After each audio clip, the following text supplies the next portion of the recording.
Well, hi and welcome to my shop. And look, I'm starting on another radio. This one's pretty big here in my shop. It's a very nice radio. Who's it made by? Let's see here. It's called an Amati, A-M-A-T-I. And I don't see a name here. See if we can find one on the back.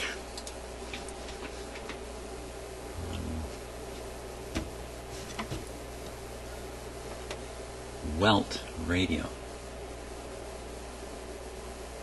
What's that say there? K-I-R-U Kiraco Welt-Radio. Well, what's this down here? Let me turn this thing around. Look with my own eyes here.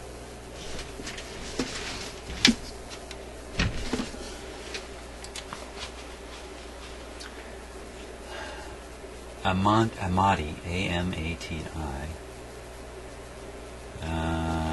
That's German. Yeah, K-I-R-A-C-O, Kiraco. Never heard of that. Welt-Radio. Never heard of it. And just the usual connections: phono, antenna, FM antenna. It's a little bent. It's taking a bit of a kick, I guess, from sticking out the back of the radio here. It's taking a hit. There we are. Okay, word on this radio is that it's largely working. So for me, this is more of a checkup, tune-up. But how much you want to bet in the end there's something wrong with it? Usually that's a safe bet. Okay. There we are. So let's take a look at it here and see. It's got 1, 2, 3, 4, 5 band settings. One of them is probably phono. A small knob does that. So it's got U. U is usually FM. The U band's up here. And I don't see any frequency listed with it. I just see 0 to 100 here. That's pretty weird. The next one is a K. There's the K. Oh, this is in meters. 30 meters to 50 meters. Pretty sure it's in meters. 49 meter band. Yeah, 49 meter band. There's some tape here. I can't see through it. 41 meter band. 31 meter band. Then we have all these cities listed here, which I always think is the coolest part of these radios. We go to the next band. Band M. M is, looks like an AM radio. Again, it's arranged from the meter point of view rather than the frequency point of view, but it's listed as a frequency, and they run opposite to what we would imagine. So the low end of the band is here, 600 kilocycles here, and 1600 up here. And the last band is L, and L is below the AM band, so it runs from just below the AM band. It's a lower AM band, kind of like an old historical thing. I think it existed in Europe and was utilized as a broadcast band, never utilized in North America, so most North American radios don't have this. I don't think there's anybody broadcasting down there anymore, but I don't really know, to be honest with you. If we were in Europe, maybe there still is stations to pick up. So that's from 300 kilohertz down to about, well, I guess that must be about 150 kilohertz or something like that. And the last setting is a T, which I believe stands for Tannenbaum. If I got that right, it's the record player. So record player and radio all over here. And FM's kind of interesting. I mean, this radio's got to be from the 40s, I would think. Offhand, late 40s. Could be wrong about that, but there's FM on it. FM has a curious history. There was a false start to FM broadcasting in North America. And it just didn't catch on, and then there was another run at it basically in the late 40s, early 50s, and that caught on, and that's the FM that we listen to today. So hey, it's got a magic eye. Okay, that's the on-off, and volume I'd have to guess, and this has got to be tone here.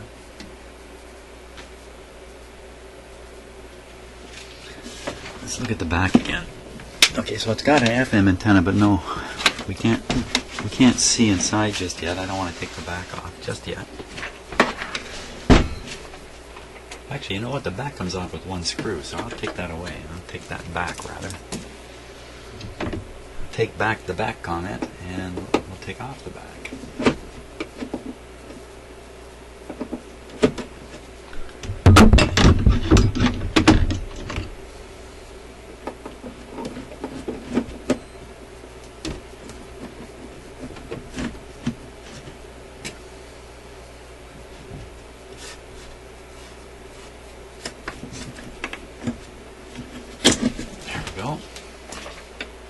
Hey, what's going on in here?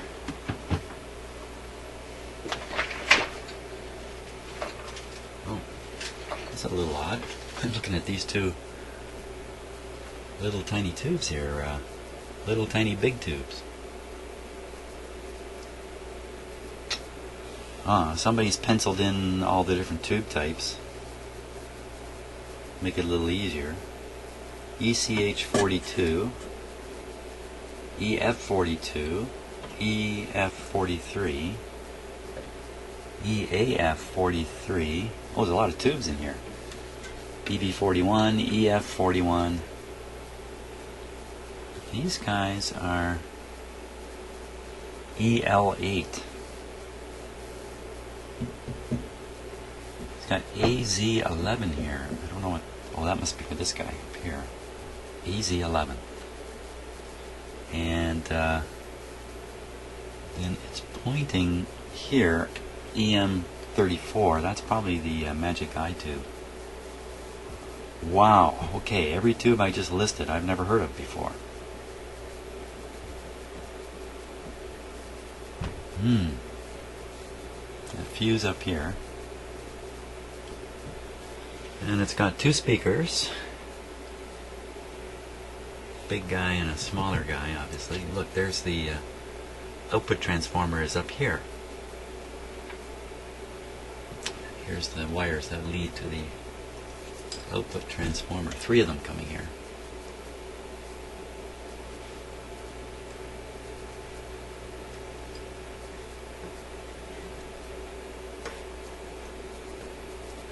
This wire feels loose. Huh. Can you hear that? I'm going to be able to pull this right out. Let's put a little close-up on that. You have to hang on a second while I get the focus right on this camera.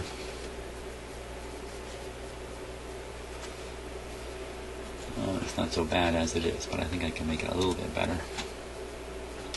Just bear with me one moment here.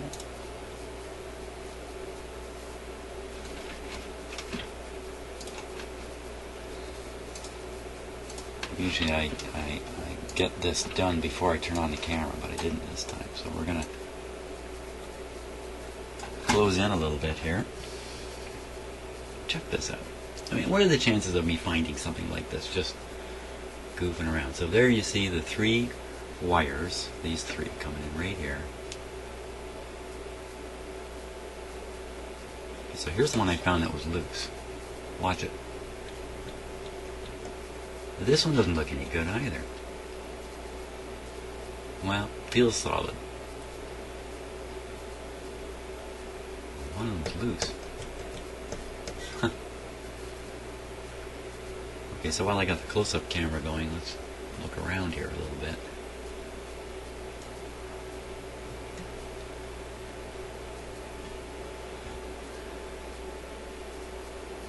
Look at that piece of string there. Fancy. Fancy string. There's the FM tuning part. Let me just get this right here for focus. Pretty rugged looking. Very, like, just look at that. Just one rotating plate and 2 fixed plates. Here's the AM side.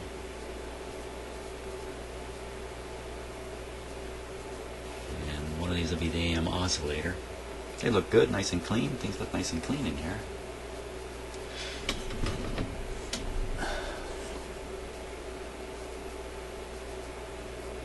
Looks like obviously an adjustment, but excuse me, from here it looks like it's wax filled. There's another one. It looks like there's wax on it, but the carbon is up above the coil form. So, not sure about trying to tune those guys. What's that? Look at that capacitor in between there. And so here's the different IFs, and let's see if I can get some light going right in them. Yeah, and then there's the tuning adjustments all through this, through these holes. See a capacitor right there, and things look a little rough in there. I think it's wax or something. Can't tell if anybody's ever turned these. You know, they don't look really waxed up, do they? Okay, so we take a look at these really unusual tubes here. You know, I've seen the sockets, I'm pretty sure. Let me pull one of these out. Let's see what we get.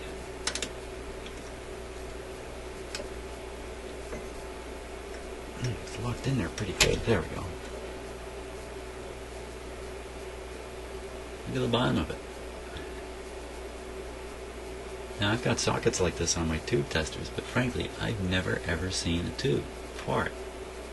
And it's got that big tube shape, but it's definitely not a big tube. So I'll give you some perspective here. And the back is a big one. And here's this one. Didn't give you a very good perspective, but look down in here. It's a very different way of making contact. Oh, it doesn't look too good that way. What's that?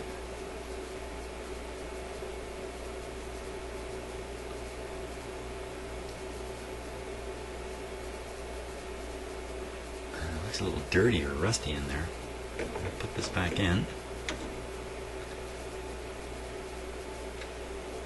There we go. Wow, it locks in pretty good.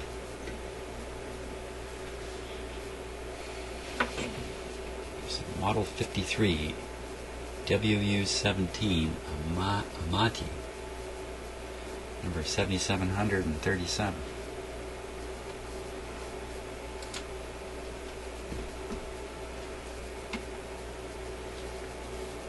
Well, I think we should turn this guy on and see what happens here. So, yeah, should I keep it facing this way?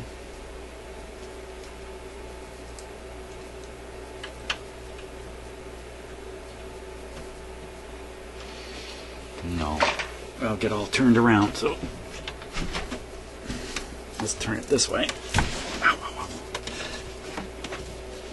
Still got a bit of a sore shoulder here.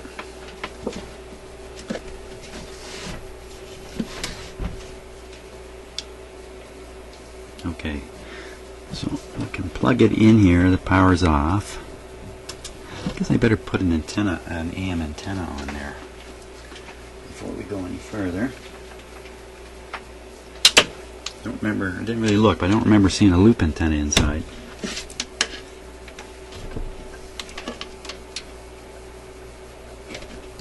Okay, I gotta look at the back of the radio here to see. Antenna is towards. Okay, so I put the antenna in the ground connection, that's no good. Put the antenna in the antenna. So we have a short wire here that'll 2 feet of wire. It'll serve as a AM antenna for now, anyway. Okay.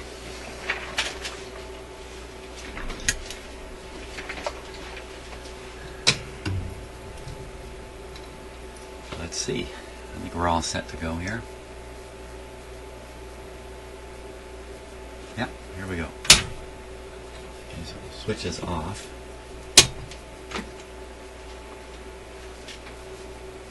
Now, just aim up the camera a little bit here. There, so you can see the light bulbs up here. We're going to start it up with only the 40 watt light bulb in. That's quite a bit of restriction. Okay, here we go.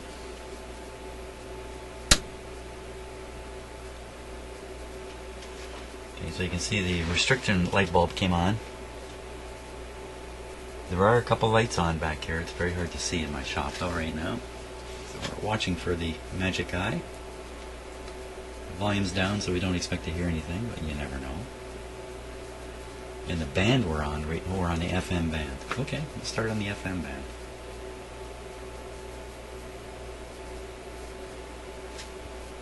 Okay, I see the current drain has gone down a bit. I'm going to put in the 100 watt light bulb here. Greatly reduce the restriction, but if there is a short, it'll still prevent the radio from taking a brutal hit of electricity. Well, we're looking pretty good here. The lights have got a nice glow on them now, so it means the currents are flowing in the tubes. The magic eye appears to be nowhere.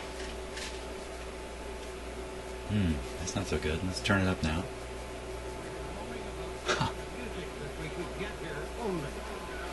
CBC had packed up its classical music, and we were left with the other kind of music, whatever that is. And being a senior person, there's a whole crowd of people inside this radio. People have been moving up here for years from Toronto, sounding at 1 mil and coming up here and back for half. It's really great. So we were talking about the failure to have classical music.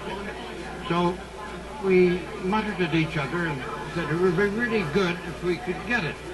And I said, Moses, there's a couple of towers on the top of Blue Mountain, and I'm pretty sure one of them would be it.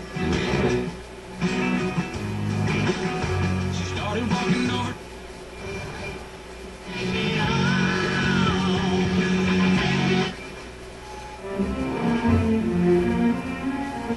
Customers for under $100 on a share every newsletter. That's really pretty good.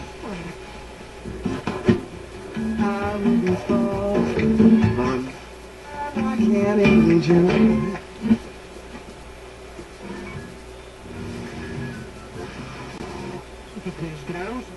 Vai ficar aqui 10 graus. Amanhã domingo também a guarda de fundo em cheio de seco, 22 graus e a mínima A bit of distortion there, but I think that might be weak signal.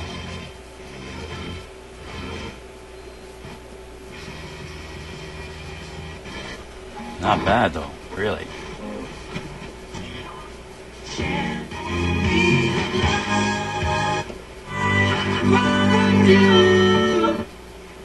And what they found, remarkable diversity of my life. What must be one of the most unlikely environments on the planet. What's going on here? Dr. John Priskew, an ecologist from Montana State University, led the team which released its findings last month. Dr. Priskew, welcome back to Quirks and Quarks. Well, it's great to be back. Now, to begin with, can you just tell me about these subglacial lakes of Antarctica? I mean, how are they even able to exist under all that ice? Well, 20 years ago, there was speculation about lakes.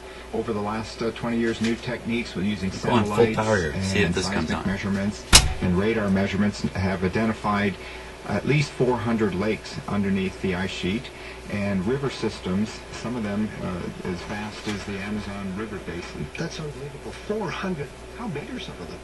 The largest we know of so far is Lake Vostok, and that lake is 1,000 meters deep. Wow, that sounds really good. Ontario.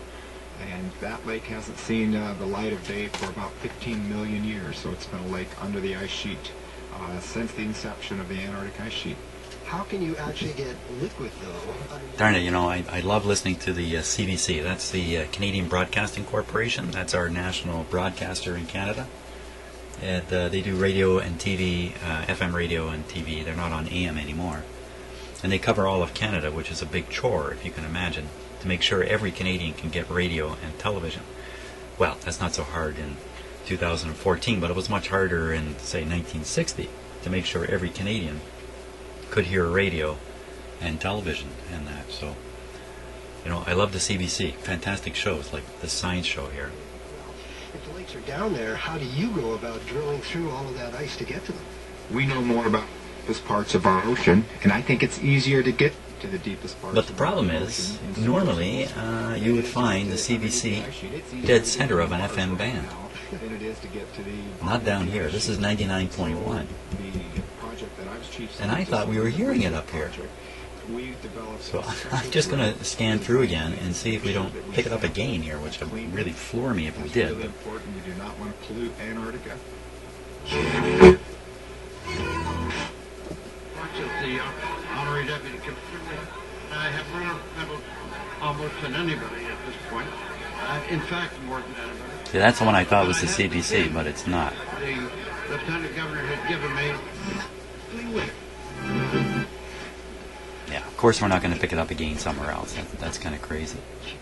Well, there must be something peculiar about the FM band here, that it doesn't align with the North American FM band.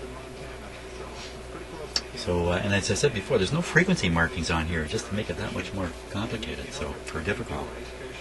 So, FM, very good on this radio. Let's go to let's see.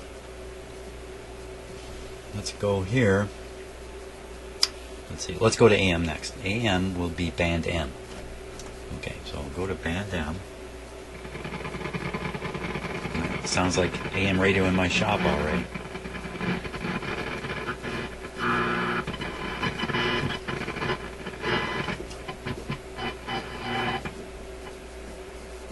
Pretty quiet down here. Quiet on this part of the band. Got the volume up pretty high.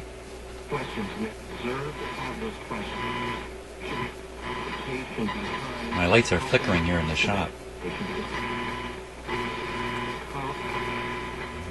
Something's going on outside with our power.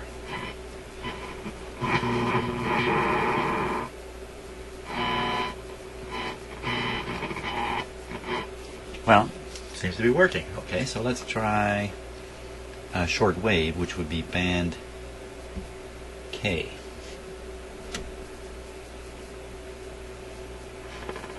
Got it turned up pretty high, volume-wise. Let's give it a better antenna here. Put it on the outdoor antenna. So far, this radio is working really well.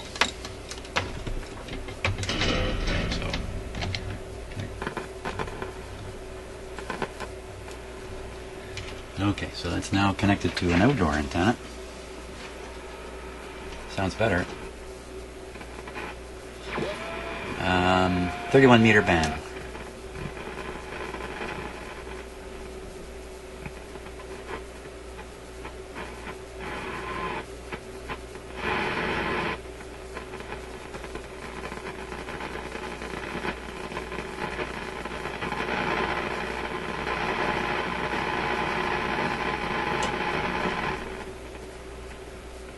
Well, bad time of day.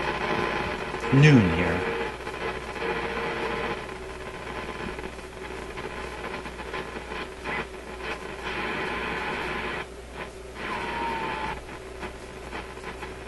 Yeah, we're not too likely to pick anything up on this radio. The short wave only goes up to the 31 meter band. We really need it up around the 25 meter band to hear something at this time of day. And we might as well check this bottom band too, band L, which I'm pretty sure all we're going to hear is noise. You know what? I can see a little tiny glow in this tube. We'll take a closer look at it in a sec.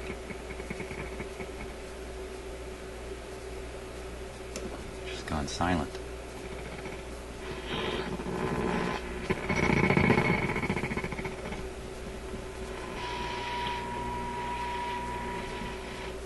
I don't expect anything down here. I think there's some ship beacons and stuff like that. A lot of those aren't even operating anymore. Let's take a close look at this magic eye, because I noticed it is doing something.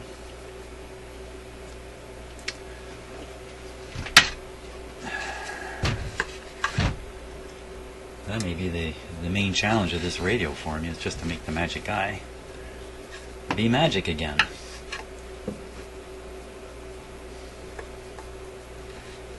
Well, this is going to work here.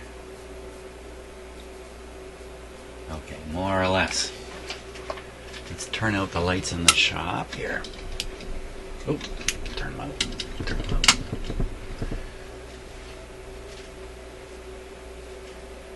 Okay, so here's what things look like now. The light that you see shining on the radio and my shoulder here.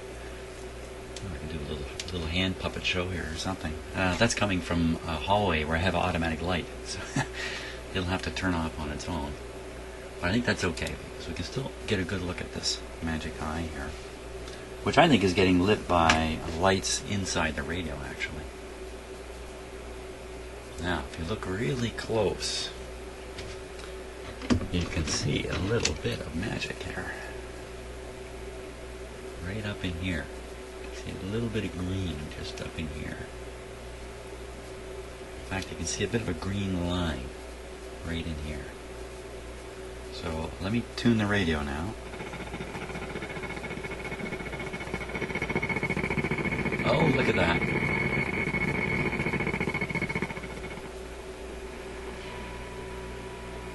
Look, it's actually working. It's just really, really weak.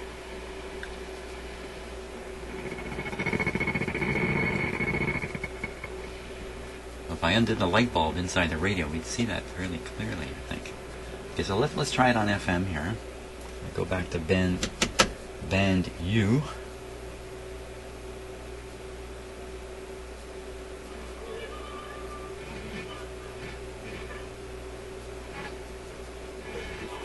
Doesn't seem to be active, does it?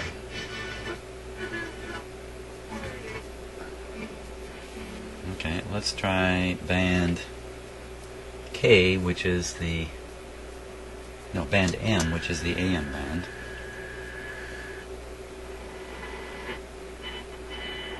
Yeah, there's action there.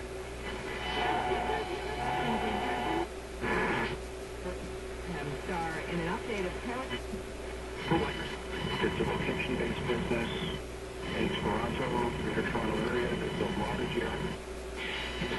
Only that after 4 to 6 weeks after he was taking it on a daily basis, they could let him go fishing all on his own again. He was able to keep his independence. She was able to have her fears of it. Okay, so I think we know the story there. The eye is weak, but the circuitry seems to be functioning. I think that the problems probably stem directly from the tube itself being weak. I have a couple replacements we can try, and we can also test the magic eye tube. Try to determine if it is the eye or if it is the circuitry around it. So all in all, this radio is in really good shape. And that's a good thing, because I don't think I could replace any of the tubes in it.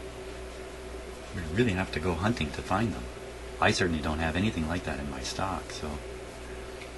What a great radio. I need to hunt down a schematic. And, gee, I know. Should I even be trying to align this thing? I think our focus is the magic eye on this radio, and if I can make the magic eye show some magic, I think we're pretty well done, really.